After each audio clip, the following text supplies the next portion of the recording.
एक रिलेटिव की है जिनका नाम मांगी लाल है। और जब उन्होंने मेरे इस चैनल पर ड्राइवर लोगों की ये कहानियां सुनी तो उन्होंने मुझे कहा कि भाई मुझे भी अपनी कहानी सुनानी है। तो चलिए अब ये कहानी मांगी लाल भाई के पॉइंट ऑफ व्यू से सुनते हैं। दोस्तों, मेरा नाम मांगी लाल है और मैं राजस्थान के बीकानेर जिले का रहने वाला हूँ। गांव में लोग प्यार से मुझे मंगू कहकर भी पुकारते हैं। पेशे से मैं भी एक बस ड्राइवर हूँ, पर मैं किसी के भी यहाँ नौकरी नहीं करता, बल्कि मेरे पास खुद की बस है। आज मुझे बस चलाते हुए लगभग 25 साल हो चुके हैं और इन 25 सालों में मैंने 3 बस चेंज कर दी है, क्योंकि समय के साथ साथ बदलाव जरूरी होता है। लेकिन इन 25 सालों में मुझे कभी भी बस चलाते वक्त डर का एहसास नहीं हुआ, चाहे फिर वो दिन का समय हो या रात का समय हो। लेकिन एक बार मेरे साथ एक ऐसी घटना हुई थी जिसके बाद अब मैं कभी भी रात के समय बस नहीं चलाता हूँ, क्योंकि वह जो घटना थी वह कोई ऐसी वैसी या कोई छोटी मोटी डरावनी घटना नहीं थी, बल्कि वह एक बहुत ही बड़ा भूतिया जाल था जिसमें उस रात मैं फंस गया था। लेकिन वो तो माँ करणी का आशीर्वाद और उनका साथ था जिसकी वजह से उस रात मेरी जान बच गई, वरना शायद आज मैं भी भूत बनकर किसी को परेशान करता रहता। क्योंकि उस दिन मेरे साथ वह जो घटना हुई थी, और अगर उस घटना में मैं मर जाता तो निश्चित रूप से मुझे पता है कि मैं भूत या पिशाच ही बनता। अब आप में से बहुत से लोग ये सोच रहे होंगे कि आखिर उस रात मेरे साथ ऐसा क्या हुआ था जिसकी वजह से मैं इतना दावे के साथ कह पा रहा हूँ कि मैं अगर मर जाता तो भूत या पिशाच ही बनता और लोगों को परेशान करता। तो इसके बारे में आप कहानी में आगे जान जाओगे कि आखिर उस दिन मेरे साथ ऐसा क्या हुआ था जिसकी वजह से मरने के बाद मैं भूत या पिशाच ही बनता और लोगों को परेशान करता। जैसा कि मैंने आपको पहले बताया कि मैंने अब तक 3 बस चेंज कर दी है और अब मेरे पास जो बस है वो तीसरी बस है। लेकिन यह घटना तब की है जब मेरे पास दूसरी बस थी, यानी कि इससे पहले मैंने एक बस चेंज कर दी थी और ये दूसरी बस लेकर मैं आया था। और जितना मुझे याद है यह बात सन 2012 की है। उस वक्त मैंने नई बस निकलवाई थी, तो गांव की जितनी भी बुकिंग होती थी वह मेरे पास ही आती थी और गांव के सभी कामों में लोग मेरी बस को ही लेकर जाया करते थे, क्योंकि एक तो बस नई थी और इसके साथ ही शुरू से ही गांव में मेरा व्यवहार लोगों से काफी अच्छा रहा है। इसलिए अगर गांव में किसी के भी कहीं पर जाने का कोई काम होता था तो वह लोग मेरी बस को ही बुक करके लेकर जाया करते थे। और विशेष रूप से तो गांव की जो शादियां होती थी, उन शादियों में तो मुझे पता रहता था कि इतने दिन बाद उसकी शादी है, तो वहां तो अपने को बस लेकर पक्का ही जाना है। जैसे अगर किसी लड़की की शादी होती थी तो लड़की वाले जब लड़की का लगन देने के लिए जाते थे तो लगभग मेरी ही बस को लेकर जाते थे, और अगर किसी लड़के की शादी होती थी तो उसकी बारात में मेरी ही बस को बुक करके लेकर जाते थे, क्योंकि उस वक्त गांव में अकेला मैं ही एक ऐसा इंसान था जिसके पास बस थी। अब ऐसे ही एक बार मेरे गांव में एक लड़के की शादी थी और लड़के के पिता ने मुझे लगभग 1 महीने पहले ही कह दिया था कि मंगू बारात में तेरी बस ही लेकर चलनी है, तो मैंने भी उन्हें हाँ कह दिया था। इसके बाद जिस दिन उस लड़के की शादी थी उस दिन तय समय पर मैं बस लेकर गांव के चौक पर पहुंच जाता हूं, क्योंकि गांव के लड़कों की जितनी भी बारातें होती थी वह सभी लगभग गांव के चौक से ही रवाना होती थी। माँ करणी का आशीर्वाद लेने के बाद में बारात को रवाना किया जाता था और उस दिन भी सभी बाराती बारात में जाने के लिए मेरी बस में बैठ चुके थे और सभी ने माँ करणी का आशीर्वाद लेकर बस को रवाना करने के लिए मुझे कहा। इसके बाद मैंने बस को स्टार्ट किया और हम लोग बारात लेकर हमारे गांव से निकल पड़े। उस दिन बारात ले जाते वक्त मेरी बस में महिलाएं, बच्चे और पुरुष सभी लोग बैठे हुए थे। सभी हंसी खुशी लड़की वालों के गांव की तरफ जा रहे थे। जो लड़की वालों का गांव था वो हमारे गांव से लगभग 300 किलोमीटर दूर था और उस दूरी को तय करने में लगभग 5 घंटे का समय लगने वाला था। और उस दूरी को तय करने में लगभग 5 घंटे का समय लगने वाला था। इस वजह से मुझे पता था कि हमें पहुंचते पहुंचते रात हो जाएगी। कई जगहों पर तो आपने देखा होगा कि बारात जिस दिन जाती है उसी दिन रात को वापस लौट जाती है, और जिसकी शादी होती है उसके कुछ खास परिवारजन ही वहां रुकते हैं और दूसरे दिन आते हैं। लेकिन हमारे गांव में जो बारात जाती है वह सारी बारात ही उस दिन लड़की वालों के यहाँ रुकती है और फिर दूसरे दिन शाम तक अपने गांव वापस पहुंचती है। अब उस दिन रात के लगभग 8 बजे हम लोग लड़की वालों के गांव में पहुंचते हैं। वहां पहुंचने के बाद अक्सर जैसा शादियों में होता है कि परिवार, रिश्तेदार और गांव के लोग नाच गाने में व्यस्त हो जाते हैं, लेकिन मुझे तो अपनी बस का ध्यान रखना था। इसीलिए मैं चाय नाश्ता करके वापस अपनी बस में आकर आराम करने लगता हूँ। जब मैं चाय नाश्ता करके वापस बस में आया था, तो उस वक्त तक रात के लगभग 10 बज चुके थे और अब बारात भी बैंड बाजे के साथ लड़की के घर की तरफ रवाना हो गई थी। अब बारात को वहां से गए हुए काफी समय हो चुका था, इसलिए मैंने भी सोचा कि क्यों ना बस को थोड़ा आगे की तरफ लड़की वालों के घर के थोड़ा करीब लेकर चलते हैं और वहीं पर कोई अच्छी सी जगह देखकर इसको खड़ा कर देंगे।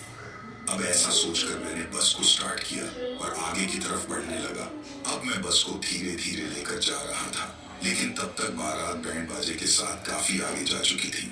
अब मुझे वह दिखाई भी नहीं दे रही थी और ना ही मुझे लड़की के घर का कुछ अता पता था। रात के समय उस घने अंधेरे में उस सुनसान रास्ते पर मैं बस को लेकर अकेला ही धीरे धीरे आगे बढ़ रहा था। तभी मुझे सड़क के किनारे एक आदमी खड़ा हुआ दिखाई देता है। उसको देखकर मैंने सोचा कि इस आदमी से पूछते हैं कि आखिर लड़की वालों का घर किस तरफ है और यहाँ बस को खड़ी करने के लिए आसपास में कोई अच्छी सी जगह है या नहीं। यही सोचकर मैं अपनी बस को उस आदमी के पास ले जाकर रोकता हूँ और बस में बैठे बैठे ही उस आदमी से पूछता हूँ कि यहाँ बस को खड़ी करने के लिए कोई अच्छी सी जगह कहाँ पर है और वहां से लड़की का घर कितनी दूर है। तभी उस आदमी ने मुझसे कहा कि आगे जाकर घुमाव में एक पीपल का पेड़ आएगा। उस पीपल के पेड़ के आसपास खुला मैदान है, आप वहीं पर बस को खड़ी कर देना और वहां से लगभग 10 मिनट की दूरी पर ही उस लड़की का घर है जिसकी आज शादी है। तो आप पैदल चलकर 10 मिनट में लड़की के घर पहुंच जाओगे। तब मैंने उस आदमी को शुक्रिया कहा और बस को लेकर उसने जिस तरफ बताया था उस तरफ निकल पड़ा। लेकिन मुझे उस आदमी को देखकर कुछ अजीब सा एहसास हुआ। जब मैंने उस आदमी को सड़क पर खड़े हुए देखा था, तो उसने अपने हाथ में एक लालटेन ले रखी थी और एक कंबल ओढ़ रखा था। दूर से उसे देखकर मैंने सोचा कि आखिर इस जमाने में भी लालटेन को कौन काम में लेता है। आज के टाइम में तो लगभग सभी के पास टॉर्च होती है और इतनी गर्मी में भी इस आदमी ने यह इतनी मोटी और भारी कंबल क्यों ओढ़ रखी है। पर मैंने इन सब बातों पर ज्यादा ध्यान नहीं दिया। मैंने सोचा कि शायद उसकी तबीयत खराब होगी, लेकिन इससे भी ज्यादा अचंभा मुझे तब हुआ जब उस आदमी के पास बस रोककर मैंने उससे रास्ता पूछा था। जब मैंने बस को रोककर उससे रास्ता पूछना चाहा, तो मेरी नजर उसके चेहरे की तरफ गई। उसके चेहरे को देखकर मुझे यह समझ नहीं आ रहा था कि यह आदमी है या औरत, क्योंकि उसके सिर के बाल औरतों के जितने लंबे लंबे थे और उसने अपने ललाट पर एक मोटी सी काली बिंदी लगा रखी थी और होठों पर औरतों की तरह लिपस्टिक भी लगा रखी थी। लेकिन आमतौर पर जैसा कि आपने देखा होगा कि औरतें लाल या गुलाबी रंग की लिपस्टिक ज्यादा लगाती हैं, लेकिन उसने काले रंग की लिपस्टिक अपने होठों पर लगा रखी थी, जिसकी वजह से उसके होंठ बिल्कुल काले दिखाई दे रहे थे। एक पल के लिए तो जब मैंने उसका चेहरा अचानक से देखा था तो मैं थोड़ा डर गया था, पर अब उससे रास्ता पूछने के बाद मैं बस को लेकर आगे बढ़ने लगा था। लेकिन जब मैं बस को लेकर वहां से आगे बढ़ रहा था, तो मैंने बस के साइड मिरर में देखा कि वह आदमी बस के पीछे सड़क पर खड़े हुए एकटक मेरी बस को देखे जा रहा है, क्योंकि उसने हाथ में जली हुई लालटेन ले रखी थी। इस वजह से उस लालटेन की रोशनी के कारण मुझे वह उस घने अंधेरे में भी बस के साइड मिरर में दिखाई दे रहा था। लेकिन अभी तक भी मेरे दिमाग में ऐसा कुछ नहीं था कि आज मेरे साथ कुछ गलत हो सकता है। मुझे सब कुछ नॉर्मल लग रहा था। अब जैसा कि उसने मुझे बताया था, ठीक वैसे ही आगे जाने के बाद रास्ते पर एक घुमाव आता है और वहीं पर एक पीपल का पेड़ मुझे दिखाई देता है और उसके नीचे कुछ साफ सी जगह भी दिखाई देती है। तो मैं इस पीपल के पेड़ के नीचे अपनी बस को खड़ी करके वहां से पैदल ही लड़की के घर की तरफ खाना खाने के लिए निकल पड़ता हूँ। अब वहां से कुछ देर पैदल चलने के बाद मुझे दूर से ही लड़की वालों का घर दिखाई देने लगता है, क्योंकि जैसा कि आप जानते हैं कि जिस घर में शादी होती है उसमें कई प्रकार की सजावटें करके उसको सजाया जाता है। कई प्रकार की लाइटें और रोशनियां लगाई जाती हैं और उन लाइटों और रोशनियों को देखकर ही मैं दूर से समझ गया था कि यह लड़की वालों का ही घर है। जब मैं उसके पास गया तो मुझे वहां मेरे गांव के लोग भी दिखाई देने लगे थे। तभी अचानक से मुझे वहां पर जिस लड़के की शादी थी उसके पिता दिखाई देते हैं और वो मुझे कहते हैं कि अरे मंगू, कहाँ था तू? क्या तूने खाना खा लिया? तो मैंने कहा कि नहीं, अब खाऊंगा। तो उन्होंने कहा कि ठीक है, खाना खा ले। इसके साथ ही उन्होंने मुझसे कहा कि बस की डिग्गी में कुछ सामान रखा हुआ है, जिसकी फेरों के टाइम पर हमको जरूरत पड़ेगी, तो तू बस के आसपास ही रहना। जब जरूरत पड़ेगी तो मैं खुद उस सामान को लेने आ जाऊंगा या किसी और को भेज दूंगा। तो मैंने उनसे कहा कि ठीक है, आप आ जाना, और उनसे इतना कहकर मैं खाना खाने लग जाता हूँ। खाना खाने और थोड़ा इधर उधर घूमने के बाद जब मैंने मोबाइल में टाइम देखा तो उस वक्त रात का 1 बज चुका था। तभी मैंने सोचा कि बस में चलकर थोड़ा आराम करते हैं, और फिर लड़के के पिता ने भी मुझसे कहा था कि बस की डिग्गी में कोई सामान रखा हुआ है और मुझे बस के आसपास ही रहना है, इसीलिए मैं वहां से अकेला ही बस की तरफ चल पड़ता हूँ। अब उस सुनसान रास्ते पर मैं मेरी बस की तरफ जा ही रहा था कि तभी मुझे दूर से दिखाई देता है कि कोई मेरी बस के पास खड़ा है, लेकिन शायद वो जो कोई भी था उसने दूर से ही मुझे आता हुआ देख लिया था और इसीलिए वह वहां से गायब हो गया था। जब मैं बस के पास पहुंचा तो मैंने बस के चारों तरफ चक्कर लगाकर देखा, पर मुझे वहां कोई दिखाई नहीं दिया। अब मैं उस चीज को नजरअंदाज करके बस में चढ़ने की कोशिश करता हूँ। अभी मैं बस में चढ़ने ही वाला था कि तभी मुझे कुछ दिखाई देता है। जब मैंने गौर से देखा तो मुझे बस के चारों तरफ एक लाल रंग का धागा बंधा हुआ दिखा। फिर मैंने बस के चारों तरफ एक बार फिर से चक्कर लगाया तो वह धागा पूरी बस के चारों तरफ बंधा हुआ था। यह देखकर मैंने सोचा कि आखिर यह लाल धागा किसी ने बस के चारों तरफ क्यों बांधा होगा, क्योंकि जब मैं वहां से गया था तब तो वह धागा बस के चारों तरफ नहीं था। फिर मैंने सोचा कि शायद किसी बच्चे ने शैतानी की होगी, लेकिन उस वक्त मैं एक बहुत बड़ी गलती कर देता हूँ कि उस धागे को तोड़कर फेंकने की बजाय मैं बस में चढ़कर आराम करने लगता हूँ। अभी मैं बस में आराम कर ही रहा था कि तभी मुझे ऐसा एहसास होता है कि जैसे बस की छत पर कोई चल रहा है। उसके चलने के कदमों की आवाज मुझे स्पष्ट रूप से सुनाई दे रही थी। तभी मैंने सोचा कि मैंने इस पीपल के पेड़ के नीचे बस खड़ी कर रखी है, तो शायद कोई बंदर वगैरह होंगे जो बस की छत पर उछल कूद कर रहे होंगे। लेकिन थोड़ी ही देर में मेरा यह शक गलत साबित हो जाता है, क्योंकि जब मैंने गौर से उस आवाज को सुना तो मुझे यकीन हो गया कि यह कोई बंदर के उछल कूद करने की आवाज नहीं है, बल्कि यह किसी इंसान के कदमों की आवाज है। तभी मैंने बस में बैठे बैठे ही खिड़की से अपना सिर बाहर निकालकर आवाज लगाई कि कौन है बस के ऊपर, लेकिन मुझे जवाब में कोई आवाज सुनाई नहीं देती है। लेकिन जैसे ही मैंने आवाज लगाई तो वह आवाज आना बंद हो जाती है। उस आवाज के बंद होते ही मैं भी थोड़ी देर के लिए शांत बैठ गया, लेकिन थोड़ी ही देर बाद फिर से वही आवाज आने लगती है। इस बार मैंने जैसे ही खिड़की से आवाज लगाने के लिए अपना सिर बाहर निकाला तो मुझे बस के बगल में एक परछाई दिखाई देती है। वह परछाई उसी इंसान की थी जो बस के ऊपर खड़ा था। उस परछाई को देखकर मुझे यकीन हो गया था कि बस के ऊपर कोई ना कोई तो है। इसीलिए उसके बाद मैं बस से नीचे उतरता हूँ और बस के पीछे जाकर सीढ़ियों से बस के ऊपर चढ़ने लगता हूँ। बस के ऊपर चढ़ते ही मैंने जो देखा उसे देखकर मेरी तो हालत ही खराब हो जाती है। जब मैं बस के ऊपर चढ़ा तो मैंने देखा कि बस के ऊपर वही आदमी खड़ा था जिसने थोड़ी देर पहले मुझे यहाँ आने का रास्ता बताया था। ये वही आदमी था जिसके बारे में मैंने आपसे जिक्र किया था, वही काली बिंदी और काले होठों वाला। बस के ऊपर चढ़कर मैंने उससे कहा कि तुम मेरी बस के ऊपर क्या कर रहे हो, तो इस पर वह एकटक मुझे घूरे जा रहा था और ना ही मुझसे कुछ बोल रहा था। तभी मैं उससे कहता हूँ कि चलो उतरो मेरी बस से नीचे। मेरे इतना कहने पर वह आदमी कहता है कि ठीक है, और इतना कहकर वह आदमी जोर जोर से हंसने लगता है। इसके बाद एक पल के लिए तो मैं सोचने लगता हूँ कि यह आदमी शायद दिमाग से थोड़ा पागल है, लेकिन मुझे क्या पता था कि वो पागल नहीं बल्कि लोगों को पागल करने वाला है। अभी हम दोनों एक दूसरे को एकटक देखे जा रहे थे कि तभी अचानक हंसते हंसते वह आदमी बस की छत के ऊपर से अचानक अपने दोनों हाथों को फैलाता है और हवा में उड़ने लगता है। ये देखकर तो मेरी तो हवाइयां ही उड़ गई थी। अब वह आदमी जोर जोर से हंसते हुए बस के चारों तरफ उड़ रहा था और बस के चारों तरफ चक्कर लगा रहा था। अब तक मुझे समझ आ चुका था कि आज मैं एक बहुत बड़ी मुसीबत में फंस गया हूँ। एक तो चारों तरफ वैसे ही इतना घना अंधेरा था और ऊपर से यह नजारा देखकर तो मेरे पैर थर थर कांपने लगे थे। अभी मुझे ऐसा लग रहा था कि जैसे थोड़ी ही देर में चक्कर खाकर मैं बस से नीचे जमीन पर धड़ाम से गिर जाऊंगा। लेकिन तभी वह उड़ता हुआ आदमी अचानक से मेरे ऊपर आता है और उसने जो कंबल ओढ़ रखी थी उसको फैलाकर मेरे ऊपर बैठ जाता है। अभी मैं खड़ा हुआ था और वह मेरे कंधों पर किसी बच्चे की तरह बैठा हुआ था। इसके बाद उसने जोर से मेरी गर्दन को ऊपर की तरफ खींचा। मुझे ऐसा लग रहा था कि जैसे वह मेरी गर्दन को उखाड़कर मुझे मारना चाहता हो। मैं उससे यह कहना चाह रहा था कि मुझे छोड़ दो, मेरी जान बख्श दो, लेकिन उस टाइम मेरे हलक से आवाज तक नहीं निकल रही थी। तभी मुझे अचानक ऐसा लगा कि जैसे मेरे शरीर के अंदर की सारी ऊर्जा खत्म हो गई हो। मेरे अंदर अब खड़े रहने की बिल्कुल भी हिम्मत नहीं बची थी और मैं अचानक से बस की छत के ऊपर गिर जाता हूँ।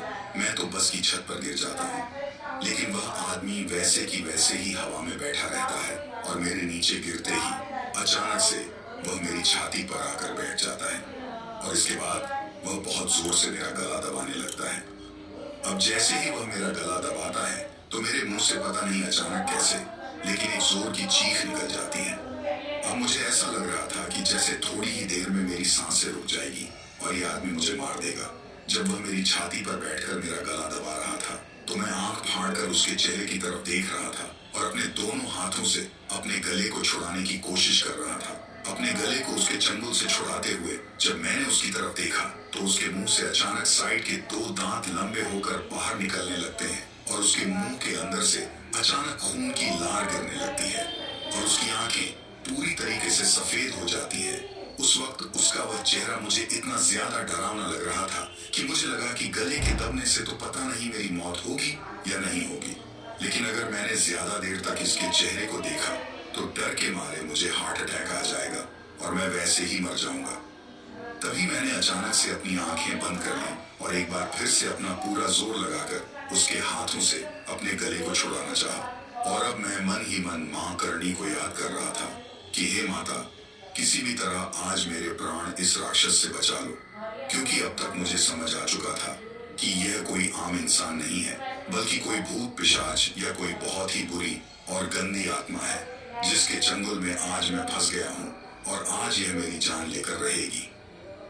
तभी अचानक से पता नहीं कहां से पर मुझे मेरे कानों में किसी की आवाज सुनाई देती है। जब मैंने गौर से उस आवाज को सुना तो वह उसी लड़के के पिता की आवाज थी जिस लड़के की आज शादी थी और यह वही आदमी था जिन्होंने थोड़ी देर पहले मुझसे कहा था कि बस की डिग्गी में कोई सामान रखा हुआ है और उसे लेने के लिए मैं आऊंगा या किसी और को भेज दूंगा। अब उनकी आवाज को सुनकर मैंने सोचा कि मेरे पास मेरी जान बचाने का सिर्फ यही मौका है और अगर मैंने इस मौके को भी गवा दिया तो आज मैं पक्का मर जाऊंगा। इसके बाद मैंने अपने एक हाथ से जोर जोर से उस बस की छत को पीटना शुरू किया ताकि इसकी आवाज उनके कानों तक पहुंचे और उन्हें पता चल सके कि मैं बस की छत के ऊपर हूँ। लेकिन पता नहीं क्यों मेरे इतना जोर जोर से उस बस की छत को पीटने के बावजूद भी उन तक इसकी आवाज पहुंच नहीं रही थी और वह बार बार मेरा नाम लेकर वहां आवाज लगा रहे थे। तभी मैंने सच्चे मन से और पूरी श्रद्धा के साथ मां करनी को याद किया कि हे माता रानी, अब तुम ही मेरा आखिरी सहारा हो। अभी मैं उन्हें याद कर ही रहा था कि तभी अचानक पता नहीं कैसे पर जिस पीपल के पेड़ के नीचे मेरी वह बस खड़ी थी और जिसके नीचे बस की छत पर उस राक्षस ने मुझे पकड़ रखा था, उस पीपल के पेड़ की एक बहुत मोटी और बड़ी टहनी टूटकर उस राक्षस के ऊपर गिर जाती है। उस बड़ी सी टहनी के टूटते ही वह राक्षस उसके नीचे दब जाता है। लेकिन आश्चर्य की बात यह थी कि उस टहनी से मुझे कुछ भी नुकसान नहीं पहुंचता है और ना ही मैं उसके नीचे दबता हूँ। इसे मैंने माता रानी का आशीर्वाद ही समझा और मैंने तुरंत अपनी जान बचाने के लिए उस बस के ऊपर से नीचे छलांग लगा दी। जैसे ही मैं उस बस से छलांग लगाकर नीचे जमीन पर कूदा तो मुझे मेरे शरीर में ऐसे महसूस हुआ कि जैसे पूरी की पूरी ऊर्जा मेरे शरीर के अंदर वापस आ गई हो। तभी उस लड़के के पिता मेरे सामने खड़े थे और मैंने उन्हें फटाफट वहां से निकलने के लिए कहा और मैं उनके साथ उनका हाथ पकड़े हुए वहां से बस लड़की के घर की तरफ दौड़े जा रहा था और वह बार बार मुझसे पूछ रहे थे कि हुआ क्या है, मुझे ये तो बताओ। फिर जब हम लोग उस लड़की के घर के काफी करीब पहुंच गए और वहां पर काफी और लोग भी थे, तब वहां जाकर मैंने सारी बात उस लड़के के पिता को बताई जो शुरू से वहां पर मेरे साथ हुई थी और थोड़ी ही देर में यह बात आग की तरह वहां सभी तक फैल गई। फिर उस गांव के कुछ बड़े बुजुर्ग लोगों ने हमें बताया कि आप एक बहुत बड़ी मुसीबत से बचकर आए हो, वरना आज आपकी जान बचाने वाला कोई नहीं था। तभी मैंने उनसे कहा कि जिसके सर पर मां करणी का आशीर्वाद हो और जिसके साथ मां करणी का साथ हो, उसका कोई कुछ भी नहीं बिगाड़ सकता। उन गांव वालों ने हमें बताया कि वह एक तांत्रिक था और यह उसी तांत्रिक की आत्मा थी जो आज से कुछ साल पहले मर चुका है। दरअसल उन्होंने हमें बताया कि आज से कुछ साल पहले इस गांव के बगल में जो पहाड़ी है उसके ऊपर एक तांत्रिक रहता था और वह रोज गांव में भिक्षा लेने के लिए आता था। वह ऐसे ही रोज गांव में भिक्षा मांगकर खाता था। तभी एक दिन भिक्षा लेते वक्त अचानक उसकी नजर गांव की एक लड़की पर पड़ती है और उसे देखकर वह मोहित हो जाता है और उस लड़की को पाने के लिए वह अपनी तंत्र विद्या शुरू कर देता है। इसके बाद जब वह तांत्रिक उस लड़की के घर पर भिक्षा मांगने के लिए जाता है तो संयोग से एक दिन उस लड़की की तबीयत थोड़ी खराब थी और ये बात उस लड़की की माँ उस तांत्रिक को बताती है। तो उस तांत्रिक को भी एक अच्छा मौका मिल गया उस लड़की को अपने वश में करने का और उसने उसकी माँ को एक धागा दिया और कहा कि इस धागे को लड़की के हाथ में बांध देना, उसके बाद उसकी तबीयत सही हो जाएगी। उस धागे को बांधने के बाद में लड़की की तबीयत तो ठीक हो गई थी, लेकिन अब वह लड़की धीरे धीरे उस तांत्रिक की तरफ आकर्षित होने लगती है और तांत्रिक की तंत्र विद्या के कारण वह लड़की धीरे धीरे उस तांत्रिक की तरफ पूरे तरीके से आकर्षित हो जाती है, जिसके चलते थोड़े ही दिनों बाद वह तांत्रिक उस लड़की को हासिल करने में सफल हो जाता है। लेकिन एक दिन अचानक उस लड़की के हाथ से वह धागा टूट जाता है और उस धागे के टूटते ही उस तांत्रिक की तंत्र विद्या का सारा असर उस लड़की के ऊपर से हट जाता है और तंत्र विद्या के असर के हटते ही उस लड़की को समझ में आ जाता है कि उस तांत्रिक ने उसके साथ बहुत गलत किया है। इसके बाद उसने अपने आप पर मिट्टी का तेल छिड़क कर खुद को आग लगा ली। उसे आग में जलता हुआ देखकर गांव के लोगों ने और उसके घर वालों ने उसको बचाया, लेकिन तब तक वह काफी ज्यादा जल चुकी थी और मरते मरते वह उस तांत्रिक को श्राप देकर जाती है कि आने वाली अमावस्या तक वह तांत्रिक भी मर जाएगा। अब तांत्रिक को भी इन सब के बारे में पता चलता है, लेकिन उसे अपनी तंत्र विद्या पर बहुत भरोसा था। उसने सोचा कि मेरे साथ ऐसा कुछ नहीं हो सकता, क्योंकि मेरे पास तो बहुत महान शक्तियां और तंत्र विद्या है। मेरे ऊपर किसी के भी दिए हुए श्राप का कोई असर नहीं होगा। अब जैसा कि उस लड़की ने मरते वक्त श्राप दिया था, तो आने वाली अमावस्या तक सभी गांव वालों को इस बात का इंतजार रहता है कि आखिर अमावस्या के दिन क्या होता है। लेकिन अमावस्या के दिन भी कुछ नहीं होता। सभी लोगों को लगता है कि तांत्रिक के पास तंत्र विद्या और कोई शक्तियां हैं, उसको कुछ नहीं होगा और सभी लोग निराश होकर सो जाते हैं।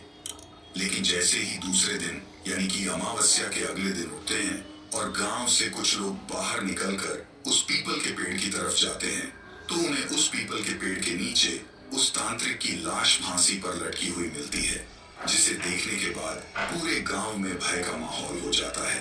अब यह वही तांत्रिक की दुष्ट आत्मा है जो मरने के बाद भी लोगों को परेशान करती है और अगर इस गांव में किसी भी लड़की की बारात आती है तो वह आत्मा कुछ न कुछ ऐसा करती है जिसकी वजह से उस लड़की की शादी पूरी ही ना हो और वह रूप बदलकर दूसरे गांव से आने वाले लोगों को भटकाती है।